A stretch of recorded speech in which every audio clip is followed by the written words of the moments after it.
بزرگوں، بھائیوں، عزیزوں، آج کی تقریر کا موضوع ہے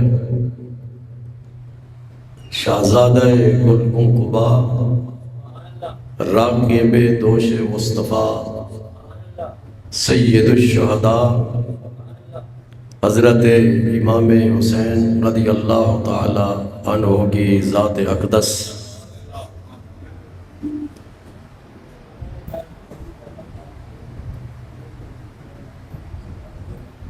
یہ مہینہ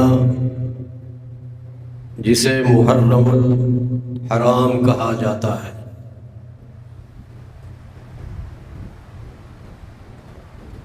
حرام کا معنی وہ نہیں جو کہ ہم عام طور پر سمجھتے ہیں، جو حلال کے مقابلے میں ہوتا ہے۔ حرام کا معنی یہاں پہ ہے حرمت، عزت اور احترام والا مہینہ۔ محرم الحرام، محرم وہ مہینہ جو کہ حرمت والا، عزت والا، احترام والا ہے۔ مکہ کے لوگ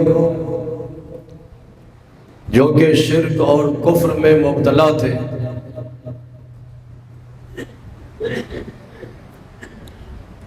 مختلف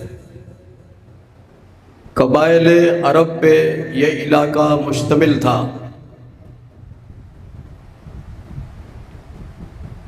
قبائلی رواج کے مطابق آئے دن ان میں اختلافات اور جھگڑے پیدا ہوتے رہتے تھے، جنگوں تک نوبت پہنچتی تھی۔ لیکن 12 مہینوں میں سے 4 مہینے ایسے تھے جن کا وہ احترام کرتے تھے، جن کی عزت کرتے تھے، اور اس کی وجہ سے ان 4 مہینوں میں جنگ، جدل اور فساد نہیں ہوتا تھا، جنگ کو روک دیتے تھے۔ ان 4 مہینوں میں محرم شریف کا ایک مہینہ زبردست قسم کے اختلافات کے باوجود، جھگڑا اور فسادات کے باوجود جنگ کو روک دیتے تھے اور جنگ نہیں کرتے تھے، صرف اس مہینے کے احترام میں۔ اسی لیے اس کو کہا جاتا ہے محرم الحرام، یعنی عزت والا مہینہ۔ اس مہینے کو یہ شرف حاصل ہے کہ اس کی 10 تاریخ کو بڑے بڑے تاریخی واقعات وابستہ ہیں۔ ان تاریخی واقعات میں سے سنا ہوگا آپ نے کہ اللہ تبارک و تعالی نے حضرت نوح علیہ السلام کی کشتی کو طوفان سے نجات عطا فرمائی۔ جس دن نجات عطا فرمائی وہ 10 محرم تھی۔ اسی طرح حضرت موسیٰ علیہ السلام جب اپنی قوم کو لے کر، بنی اسرائیل کو مصر سے روانہ ہوئے، آگے دریائے نیل تھا، تو انہوں نے عرض کیا کہ یہاں پہ پل نہیں ہے، کشتیاں نہیں ہیں، جہاز نہیں ہے، ہم جہاز کو اس دریائے نیل کو کس طرح عبور کر سکتے ہیں؟ تو اللہ تبارک و تعالی نے حضرت موسیٰ علیہ السلام سے ارشاد فرمایا، ان سب کو کہہ دو کہ دریا کے اندر کود جائیں، نجات دینے والا میں۔ چنانچہ وہ سب کے سب دریائے نیل کے اندر کود گئے۔ 12 قبیلے تھے، تو اس کے اندر 12 راستے بن گئے، 12 سڑکیں بن گئی، پانی رک گیا، ہر قبیلہ اپنے ایک ایک راستے سے وہاں سے روانہ ہوا۔ رب ذوالجلال نے کرم فرمایا، اس قوم کو نجات عطا فرمائی۔ جس دن ان کو نجات عطا کی گئی وہ دن 10 محرم کا تھا۔ اور اسی طرح حضرت آدم علیہ السلام ہمارے باپ ہیں، حضرت حوا علیہ السلام ہماری امی ہے، ان دونوں کو حکم دیا گیا کہ جنت میں جائیں، اس درخت کا پھل نہیں کھانا، باقی تمام پھل آپ کھا سکتے ہیں، جنت کی سیر بھی کرتے رہیں، جنت کی نعمتوں سے فیضیاب بھی ہوتے رہیں، لیکن خبردار اس درخت کے قریب نہیں جانا۔ بھول کر انہوں نے اس کا پھل کھا لیا تو رب کائنات نے ارشاد فرمایا کہ جنت کو خالی کر دو اور زمین پر چلے جاؤ۔ چنانچہ دونوں زمین پہ تشریف لائے، حضرت حوا کا نزول جدہ میں ہوا اور حضرت آدم علیہ السلام کا نزول سری لنکا کے پہاڑ پر ہوا۔ حدیث کی کتابوں میں لکھا جاتا ہے کہ تقریباً 300 سال تک حضرت آدم علیہ السلام روتے رہے، معافی مانگتے رہے، ان کی بخشش نہیں ہوتی، توبہ قبول نہیں ہوتی۔ جی ایک دن نہیں، 2 دن نہیں، ہم تو ایک 2 منٹ کے لیے بھی اللہ تبارک و تعالیٰ کی بارگاہ میں اپنے گناہوں کی معافی کے لیے تیار نہیں ہوتے۔ حضرت آدم علیہ السلام بعدت توجہ کریں، ایک دن نہیں، 2 دن نہیں، 1 مہینہ نہیں، 2 مہینے نہیں، 3 مہینے نہیں، 4 مہینے نہیں، 300 سال تک روتے رہے۔ اور حدیث پاک میں حتی سالت الاوادی والعیون، 300 سال تک روتے رہے، وادیاں جاری ہو گئی، اس قدر آنسو زیادہ تھے۔ 300 سال کے بعد پھر رب کائنات نے ان کے دل میں چند لفظ ڈالے، چند الفاظ، چند کلمات کا الہام فرمایا۔ جب انہوں نے ان لفظوں کے ساتھ دعا مانگی تو اللہ تبارک و تعالیٰ نے ان کی توبہ کو قبول کر لیا۔ وہ لفظ کون سے ہیں؟ حدیث پاک میں ہے، طبرانی شریف کی حدیث ہے۔ حضور صلی اللہ علیہ وسلم نے ارشاد فرمایا، آدم علیہ السلام نے عرض کیا، اللہم انی اسألک ان تغفر لی بمحمد النبی الامی، یا اللہ میں تیری بارگاہ میں محمد نبی امی کا وسیلہ پیش کرتا ہوں، ان کے وسیلے سے مجھے بخش دے۔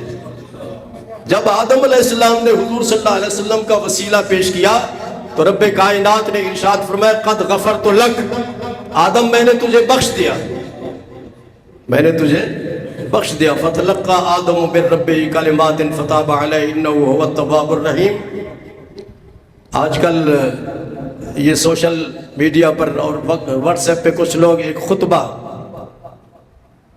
لوگوں کو میسج کرتے بھیجتے ہیں، وہ ایک مولانا صاحب پڑھتے ہیں وہ خطبہ، نام لینا مناسب نہیں ہے، فوت ہو چکے ہیں۔ ان کے خطبے میں ایک لفظ آتا ہے کہ جو شخص نبی کا وسیلہ پیش کرے، ولی کا وسیلہ پیش کرے، اہل بیت میں سے کسی کا وسیلہ پیش کرے تو اس پر خسران ہے، وہ شخص گھاٹے میں ہے۔ جب مدینہ منورہ تشریف لائے تو پھر آپ نے بھی 10 محرم کا روزہ رکھنا شروع کر دیا، تو آپ نے ایک دفعہ ارشاد فرمایا، اگر اگلے سال میری زندگی رہی تو 9 محرم کا روزہ بھی میں ساتھ شامل کر لوں گا، 9 اور 10، تو اس طرح 2 روزے ہو جائیں گے۔ نفلی روزہ یاد رکھو، ایک نہیں رکھنا چاہیے، اس کے ساتھ اگلا یا پچھلا دن ملا کے روزہ رکھنا چاہیے، 2 روزے ملا کے رکھنے چاہیے، یہ نفلی روزے کا حکم ہے۔ تو حضرت آدم علیہ السلام کی بخشش ہوتی ہے 10 محرم کو، حضرت نوح علیہ السلام کو نجات ملتی ہے 10 محرم کو، حضرت موسیٰ علیہ السلام اور ان کی قوم کو نجات ملتی ہے 10 محرم کو۔ تو 10 محرم تاریخی حوالے سے بڑا ایک مقدس دن ہے، اور انبیاء علیہ السلام اس کا روزہ رکھا کرتے تھے۔ اس دن کا روزہ رکھنا حضور صلی اللہ علیہ وسلم کی سنت ہے، اور حدیث پاک میں ہے کہ جو شخص 10 محرم کا روزہ رکھتا ہے تو پچھلے 1 سال کے گناہ اس کے معاف کر دیے جاتے ہیں۔ تو یہ بات ہمیشہ کے لیے یاد رکھیں۔ تو اسلامی سال شروع ہوتا ہے کہاں سے؟ محرم سے، اور ختم کہاں ہوتا ہے؟ ذی الحج پہ۔ تو ذی الحج میں حضرت اسماعیل علیہ السلام کی قربانی ہے، اور محرم کی 10 تاریخ کو حضرت امام حسین علی مقام رضی اللہ تعالیٰ عنہ کی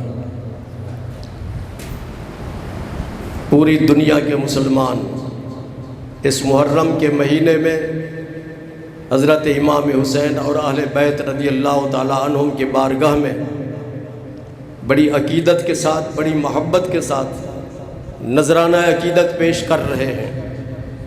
ان کے فضائل بیان کیے جاتے ہیں، ان کا مقام بیان کیا جاتا ہے، ان کی شان بیان کی جاتی ہے۔ قرآن پاک میں اللہ تبارک و تعالیٰ نے بے شمار آیات میں اہل بیت کی شان کو بیان فرمایا، اور ان شانوں میں ایک نمایاں شان یہ ہے کہ اللہ تبارک و تعالیٰ نے ان کے حق میں آیت تطہیر نازل فرمائی۔ تطہیر کا معنی پاک کرنا۔ اس میں اللہ تبارک و تعالیٰ نے خوشخبری دی، انعام عطا کیا اہل بیت کو، آل رسول صلی اللہ علیہ وسلم کو، کہ اللہ تعالیٰ ارشاد فرماتا ہے کہ میں نے تمہیں ہر قسم کے گناہ سے، کفر سے، شرک سے پاک کر دیا ہے۔ جی صحیح معنوں میں جو آل نبی ہے، جو اہل بیت ہے، اس کے دل میں نہ کفر آ سکتا ہے نہ نفاق آ سکتا ہے۔ کیوں؟ اس لیے کہ یہ کس کی اولاد ہے؟ اس کی اولاد ہے جن کو رب نے نور فرمایا۔ قد جاءکم من اللہ نور۔ سرکار مدینہ صلی اللہ علیہ وسلم بھی نور ہے، اور آپ کے اہل بیت بھی نور ہے، آپ کے خاندان کا ایک ایک فرد نور ہے۔ اعلیٰ حضرت امام اہل سنت فرماتے ہیں کہ آپ فرماتے تیری نسل پاک میں ہے بچہ بچہ نور کا، تو ہے عین نور تیرا سب گھرانہ نور کا۔ جب حضور صلی اللہ علیہ وسلم کا وصال ہوا، جی جب آپ کا وصال ہوا تو مجھے بتاؤ، حضرت امام حسین رضی اللہ تعالیٰ عنہ کے ساتھ ہم سب کو محبت ہے کہ نہیں ہے؟ ہم اہل بیت سے بھی محبت کرتے ہیں اور صحابہ سے بھی محبت کرتے ہیں۔ اس وقت حضرت امام حسین کی کتنی عمر تھی؟ جب حضور صلی اللہ علیہ وسلم کا وصال ہوا تو کتنی عمر تھی؟ جی کون بول رہا ہے؟ یہ لال دین صاحب سنتے رہتے ہیں نا ہمارا خطاب۔ 7 سال 7 ماہ 7 دن۔ حفصہ بولو، حذیفہ کتنے چھوٹے تھے نا؟ یہ جو 2 بچے بیٹھے ہیں ان سے بھی چھوٹے تھے۔ 7 سال 7 ماہ 7 دن آپ کی عمر۔ لیکن جب آپ کی پیدائش ہوئی تو آپ حضور صلی اللہ علیہ وسلم کو اطلاع دی گئی تو آپ تشریف لائے۔ آتے ہی آپ نے ان کے کانوں میں اذان پڑھی، اور اذان پڑھنے کے بعد حضور صلی اللہ علیہ وسلم نے اپنا لعاب مبارک ان کے منہ میں ڈالا۔ جی بڑی سعادت کی بات ہے۔ اللہ اکبر۔ یہ کتابوں میں لکھتے ہیں، سیرت کی کتابوں میں، کہ حضرت غوث سمدانی محبوب سبحانی قندیل نورانی شہباز لامکانی، آپ ایران کے رہنے والے تھے نا، فارسی بولنے والے تھے، عربی تو نہیں تھے، زبان کیا تھی؟ فارسی۔ اور پھر آپ جب گئے بغداد شریف تو بغداد والے تو سب عربی تھے۔ آپ نے وہاں پہ تعلیم حاصل کی، بہت بڑے عالم بن گئے، لیکن تقریر نہیں کرتے تھے۔ خواب میں حضور صلی اللہ علیہ وسلم کی زیارت ہوئی۔ آپ حسنی حسینی سید ہیں، حضرت غوث پاک، اور حضرت داتا صاحب کیا ہے بھئی؟ حسنی سید ہے۔ بولو، حضرت غوث پاک حسنی حسینی سید، والد کی طرف سے بھی سید، والدہ کی طرف سے بھی سید، اور حضرت داتا صاحب رحمۃ اللہ علیہ آپ حسنی سید ہیں، والد کی طرف سے سید ہیں۔ تقریر نہیں کرتے تھے۔ خواب میں حضور صلی اللہ علیہ وسلم کی زیارت ہوئی، آپ نے ارشاد فرمایا بیٹے تم تقریر کیوں نہیں کرتے؟ عرض کیا یا رسول اللہ صلی اللہ علیہ وسلم میں عجمی ہوں اور یہ لوگ عربی ہیں۔ عربی بولتے تو تھے آپ؟ جب انہوں نے پڑھنا شروع کیا بغداد میں دینی مدرسے میں تو عربی تو آتی تھی، ان کو بولتے تھے، لیکن فرمایا یہ عربی لوگ ہیں، فصیح الزبان ہیں، ان کی زبان فصیح ہے، میں فصیح لوگوں کے سامنے عجمی آدمی کیسے تقریر کر سکتا ہوں؟ تو حضور صلی اللہ علیہ وسلم نے ارشاد فرمایا منہ کھولو۔ جب انہوں نے منہ کھولا تو 7 مرتبہ حضور صلی اللہ علیہ وسلم نے اپنا لعاب مبارک ان کو عطا فرمایا۔ پھر سو گئے، سونے کے بعد پھر حضرت علی کرم اللہ تعالیٰ وجہ الکریم کی زیارت نصیب ہوئی۔ آپ نے ارشاد فرمایا بیٹے آپ تقریر کیوں نہیں کرتے؟ تو آپ نے عرض کیا کہ جی میں عربی نہیں ہوں اور بغداد والے سب عربی ہیں، میں عجمی ہوں، تو میں ان کے سامنے کس طرح خطاب کر سکتا ہوں فصاحت اور بلاغت کے ساتھ؟ تو حضرت علی کرم اللہ تعالیٰ وجہ الکریم نے ارشاد فرمایا منہ کھولو۔ جب انہوں نے منہ کھولا تو 6 مرتبہ اپنا لعاب مبارک عطا فرمایا۔ تو حضرت غوث پاک رضی اللہ تعالیٰ عنہ نے ارشاد فرمایا، عرض کیا کہ آپ نے 6 مرتبہ لعاب مبارک کیوں دیا ہے، 7 مرتبہ کیوں نہیں پورا کیا؟ تو حضرت علی کرم اللہ تعالیٰ وجہ الکریم کیا فرماتے ہیں؟ آپ فرماتے ہیں ادبا لرسول اللہ، میں اللہ کے نبی کا ادب کرتے ہوئے ان کے ساتھ برابری نہیں کر سکتا۔ 14ویں صدی کا ملا کہتا ہے کہ حضور صلی اللہ علیہ وسلم ہمارے جیسے تھے جی، اور حضرت علی کرم اللہ تعالیٰ وجہ الکریم جن کو سرکار مدینہ صلی اللہ علیہ وسلم نے ارشاد فرمایا انا مدینۃ العلم وعلی بابھا، میں علم کا شہر ہوں، علی اس کا دروازہ ہے۔ جس کو بھی معرفت کا علم، طریقت کا علم، شریعت کا علم حاصل کرنا ہو تو حضرت علی کرم اللہ تعالیٰ وجہ الکریم کے دامن خیر سے وابستہ ہو جائے، اس کو وہاں سے علم ملے گا، فیض ملے گا۔ تو اگر وہ حضور صلی اللہ علیہ وسلم کے ساتھ برابری نہیں کر سکتے تو ہم کون ہیں کہ ان کے ساتھ برابری کریں؟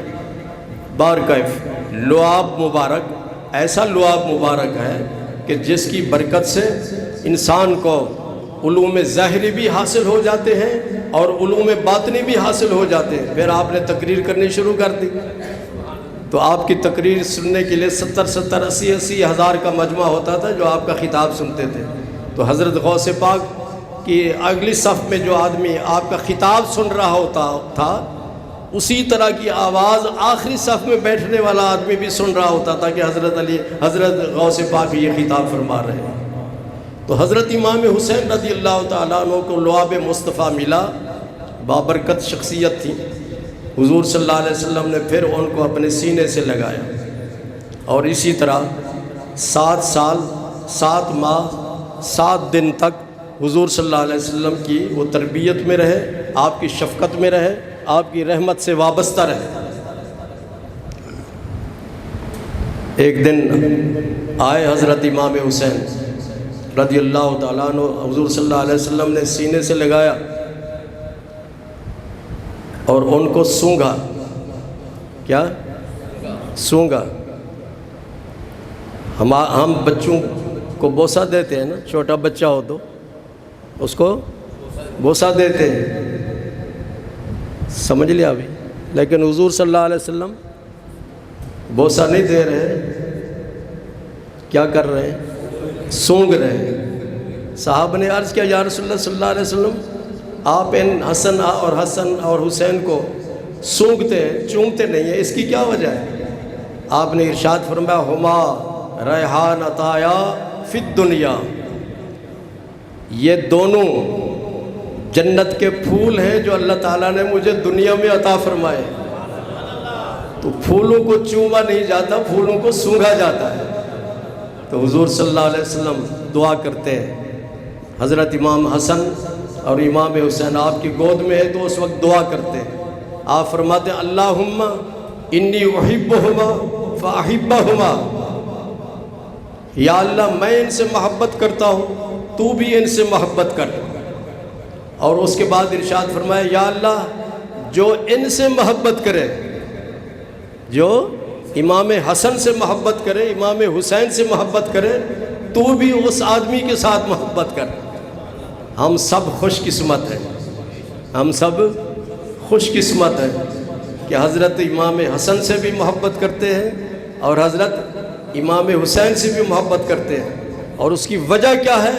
اس کی وجہ یہ ہے کہ حضور صلی اللہ علیہ وسلم نے ارشاد فرمایا جو شخص میرے ساتھ محبت کرتا ہے تو میری محبت کی وجہ سے اسے چاہیے کہ امام حسن سے بھی محبت کرے، امام حسین سے بھی محبت کرے، اور جو ان کے ساتھ بغض رکھے گا، ان کے ساتھ عداوت رکھے گا، ان کے ساتھ دشمنی رکھے گا، تو حضور صلی اللہ علیہ وسلم نے ارشاد فرمایا کہ جو ان کا دشمن ہوگا وہ میرا دشمن ہے، اور جو میرا دشمن ہے وہ اللہ تعالیٰ کے عذاب میں مبتلا ہوگا۔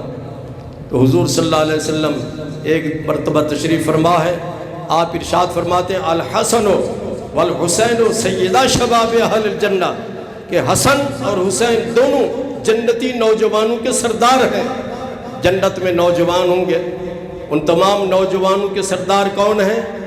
حضرت امام حسن اور حضرت امام حسین جنتی نوجوانوں کے سردار ہیں۔ سردار وہی بن سکتا ہے جو خود جنتی ہو، جو خود۔ تو حضرت امام حسن کو حضور صلی اللہ علیہ وسلم نے سرٹیفکیٹ دیا، کس کا؟ جنت کا، اور امام حسین کو سرٹیفکیٹ دیا جنت کا۔ دونوں جنتی ہیں، دونوں جنتی ہیں، ان کے جنتی ہونے میں کسی قسم کا شک نہیں۔ کس نے سرٹیفکیٹ دیا؟ حضور صلی اللہ علیہ وسلم نے۔ دنیا کے سرٹیفکیٹ کینسل ہو سکتے ہیں، لیکن اللہ کے رسول کا سرٹیفکیٹ کینسل نہیں ہو سکتا۔ اور یزید پلید کو کسی نے سرٹیفکیٹ دیا جنتی ہونے کا؟ وہ جہنمی ہے، لعنتی ہے، ملعون ہے۔ اس نے اہل بیت پر جو ظلم کیا، قتل و غارت کیا، پھر مدینہ منورہ پہ حملہ کروایا، پھر مکہ مکرم بیت اللہ شریف پہ حملہ کروایا، بہت سارے اس کی باتیں ہیں۔ اس کے لیے کوئی سرٹیفکیٹ نہیں ہے۔ جنت کا سرٹیفکیٹ حضرت امام حسن اور حضرت امام حسین کے لیے۔ اور آقا کریم صلی اللہ علیہ وسلم نے فرمایا کہ جنتی نوجوانوں کے سردار امام حسن اور امام حسین۔ ایک دفعہ حضرت دادا صاحب نے کشف المحجوب شریف میں لکھا ہے کہ حضرت امام حسن حضور صلی اللہ علیہ وسلم کے مبارک کندھے پر بیٹھے ہوئے تھے، چھوٹے بچے تھے، جس طرح بڑے اٹھا لیتے ہیں نا بچوں کو کندھوں پر، تو کندھے پہ اٹھایا ہوا تھا۔ تو حضرت عمر فاروق رضی اللہ تعالیٰ عنہ نے دیکھا، تو حضرت عمر فاروق نے عرض کیا نعم المرکب، نعم الحسن، تو بڑا خوش قسمت ہے، تجھے اللہ تعالیٰ نے بہت اچھی سواری عطا فرمائی ہے، بہت اچھی سواری عطا فرمائی۔ حضور صلی اللہ علیہ وسلم نے ارشاد فرمایا کہ اے عمر، اگر سواری اچھی ہے تو سوار بھی بہت اچھا ہے، سوار بھی بہت اچھا ہے۔ خلاصہ کلام یہ کہ امام حسن ہوں یا امام حسین ہوں، یہ سب کیا ہے؟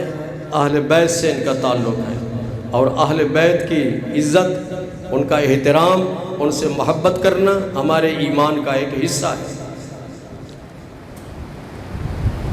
سن 60 کے قریب حضرت امام حسین رضی اللہ تعالیٰ عنہ کی خدمت میں کوفے والوں نے خط لکھا کہ یہاں کوفے والے بے راہ روی کا شکار ہے، شریعت اور دین پہ عمل نہیں کر رہے، آپ تشریف لائیں، ان کو واعظ و نصیحت کریں اور اسلام کی تبلیغ کریں۔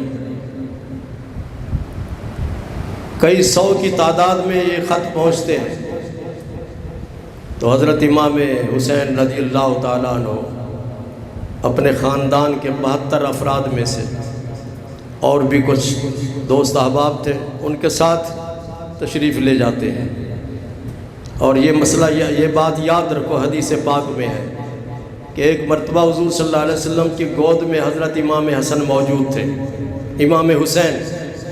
تو اس وقت حضرت جبریل علیہ السلام حاضر ہوئے، حضور صلی اللہ علیہ وسلم ان کے گردن کو بوسہ دے رہے۔ تو حضرت جبریل علیہ السلام نے عرض کیا یا رسول اللہ صلی اللہ علیہ وسلم، ایک وقت آئے گا کہ میدان کربلا میں امام حسین کو شہید کر دیا جائے گا۔ اور حضرت جبریل علیہ السلام نے کربلا کی مٹی ایک بوتل میں آپ کی خدمت میں پیش کی کہ جب یہ مٹی خون ہو جائے تو سمجھ لینا کہ شہید ہو گئے۔ اللہ اکبر۔ تو آپ نے وہی مٹی اپنی زوجہ محترمہ حضرت ام سلمہ رضی اللہ تعالی عنہا کو عطا فرمائی۔ ارشاد فرمایا یہ سنبھال لو، جب یہ مٹی خون بن جائے تو سمجھ لینا کہ میرا بیٹا شہید ہو گیا ہے۔ آپ یہاں یہ مسئلہ یاد رکھو کہ ابھی تو ان کی شہادت واقع نہیں ہوئی، پھر آپ کو اس وقت آپ کی ازواج مطہرات ساری زندہ تھیں، تو آپ نے اپنی کسی اور بیوی کو وہ نہیں دی مٹی، ان میں سے حضرت ام سلمہ کو دی۔ ہمیں بتا دیا کہ شہادت امام حسین کے موقع پر اس وقت میری یہی زوجہ اس دنیا میں موجود ہوں گی۔ اللہ اکبر۔ کہتے ہیں کہ جی نبی کو غیب کا علم نہیں ہے، وہ نبی ہی نبی نہیں ہو سکتا جس کو غیب کا علم نہ ہو۔ بار کیف جب یہ جبریل علیہ السلام چلے گئے تو حضور صلی اللہ علیہ وسلم نے اس وقت دعا کی، مجھے یہ بتاؤ کہ بہت بڑا ظلم ہوا کربلا بھی یا نہیں؟ جی، تو اس وقت اگر حضور صلی اللہ علیہ وسلم دعا فرماتے کہ یا اللہ اس حادثے کو ٹال دے، وہ ٹل جاتا یا نہ ٹل جاتا؟ جی، اور جتنے بھی دشمن آئے وہ سب صفائے سے ہستی سے مٹ جاتے۔ اللہ تبارک و تعالیٰ نے بیت اللہ شریف کی حفاظت کے لیے جی ابابیل کو بھیج دیا۔ جب یہ اپنا ہاتھی آگے بڑھے بیت اللہ شریف کو گرانے کے لیے تو ابابیل آئے، اور ان کی چونچ میں چھوٹے سے پتھر تھے، اور وہ پتھر جب اس فوجی کو کے سر پہ لگتا تھا تو اس کے پورے جسم کو چیرتا ہوا، ہاتھی کو چیرتا ہوا زمین پہ چلا جاتا تھا اور وہ ختم ہو جاتے تھے۔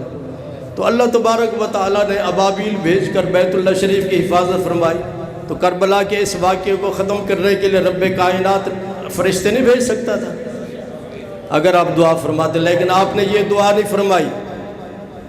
آپ نے یہ حدیث کی کتابوں میں موجود ہے۔ وہ دعا کیا تھی؟ وہ دعا یہ تھی، اللہم آت الحسین صبرا و اجرا۔ یا اللہ اس وقت جب کہ ان پر ظلم و ستم ہو رہا ہو میرے حسین پر، تو اس موقع پر میرے حسین کو صبر عطا فرمانا۔ کیا کرنا؟ صبر عطا کرنا، اور اس صبر کا بہت بڑا اجر ثواب ان کو عطا فرمانا۔ دو چیزیں حضور صلی اللہ علیہ وسلم نے مانگی، ایک تو یہ مانگا کہ اس موقع پر ان کو صبر عطا کرنا، اور دوسرا کیا مانگا کہ اس کو بہت بڑا ثواب عطا کرنا۔ تو یہ بات ذہن نشین کر لیں کہ اللہ کے نیک بندے اللہ کی رضا پر راضی ہوتے ہیں۔ اللہ کی جب کوئی مصیبت آتی ہے، کوئی مشکل آتی ہے، پریشانی آتی ہے، تو اللہ کے نیک بندے اس پر صبر کرتے ہیں، واویلا نہیں کرتے، شور نہیں مچاتے، صبر کرتے ہیں۔ تو حضرت امام حسین رضی اللہ تعالیٰ عنہ کو بھی معلوم تھا کہ ہمارا انجام یہ ہوگا، لیکن اللہ کی رضا کو سامنے رکھتے ہوئے وہ اپنے اس سفر کو جاری رکھتے ہیں اور اس مقام پہ پہنچتے ہیں۔ پھر کیا ہوا؟ آپ نے ان لوگوں کے سامنے تقریر کی، فرمایا تمہیں معلوم ہونا چاہیے کہ میں کون ہوں۔ من آنا، میں کون ہوں؟ تم جانتے ہو میں کون ہوں؟ جس کا تم کلمہ پڑھتے ہو میں ان کا نواسا ہوں، اور تمہیں معلوم ہونا چاہیے میں ان کا بیٹا ہوں جنہیں فاطمۃ الزہرا کہا جاتا ہے، اور جن کے بارے میں حضور صلی اللہ علیہ وسلم نے ارشاد فرمایا کہ فاطمۃ سیدۃ نساء اہل الجنہ، تمام جنتی عورتوں کی سردار فاطمہ ہے۔ اور تمہیں معلوم نہیں کہ میرے بارے میں حضور صلی اللہ علیہ وسلم نے کیا فرمایا؟ آپ نے فرمایا الحسن والحسین سیدہ شباب اہل الجنہ، یہ دونوں جنتی نوجوانوں کے سردار ہیں۔ ہمارے اتنے فضائل ہیں، اتنی شانیں ہیں، اتنا مرتبہ رب کائنات نے عطا کیا، تمہیں کچھ شرم آنی چاہیے۔ تم اپنے آپ کو جہنم کے عذاب میں کیوں مبتلا کرنا چاہتے ہو؟ تم نے مجھے بلایا تو میں اقتدار کے لیے نہیں آیا، میں کرسی کے لیے نہیں آیا کہ مجھے اقتدار مل جائے، میں تو تمہاری اصلاح کرنے کے لیے آیا ہوں، تمہاری دعوت پہ آیا ہوں، تم نے مجھے بلایا۔ اسی لیے اس نے کہا، علامہ اقبال کہتا ہے ما سوی اللہ را مسلمان بندہ نیست، پیش فرعون سرش افگندہ نیست۔ اس وقت جب آپ یہ بات کر رہے تھے تو وہاں سے آواز آئی کہ آپ یزید کی بیعت کر لیں، آپ کو چھوڑ دیا جائے گا۔ آپ نے ارشاد فرمایا کہ حسین سر کٹوا تو سکتا ہے، سر جھکا نہیں سکتا۔ اور اسی لفظ کو علامہ اقبال نے اس شعر میں کہا، ما سوی اللہ را مسلمان بندہ نیست، اللہ کے علاوہ کوئی مسلمان کسی غیر کا بندہ نہیں ہو سکتا۔ پیش فرعون سرش افگندہ نیست، وقت کے فرعون کے سامنے اللہ کا نیک بندہ اپنی گردن کٹوا تو سکتا ہے، جھکا نہیں سکتا۔ تو حضرت امام حسین رضی اللہ تعالیٰ عنہ کی شہادت کا فلسفہ یہی ہے کہ اللہ کی رضا پر راضی رہو، صبر کرو، اور رب کائنات کی بارگاہ سے اجر اور ثواب کا مطالبہ کرتے رہو، دعا مانگتے رہو کہ یا اللہ ہمیں اس کا بے حساب ثواب عطا فرما۔ اور قیامت تک آنے والے لوگوں کو آپ نے یہ سبق دے دیا کہ حسین باطل کے سامنے سر نہیں جھکایا، اپنا سر اس نے کٹوا دیا، اور میری یہی تعلیم ہے، اس پہ عمل کرتے رہو۔ وآخر دعوانا ان الحمدللہ رب العالمین۔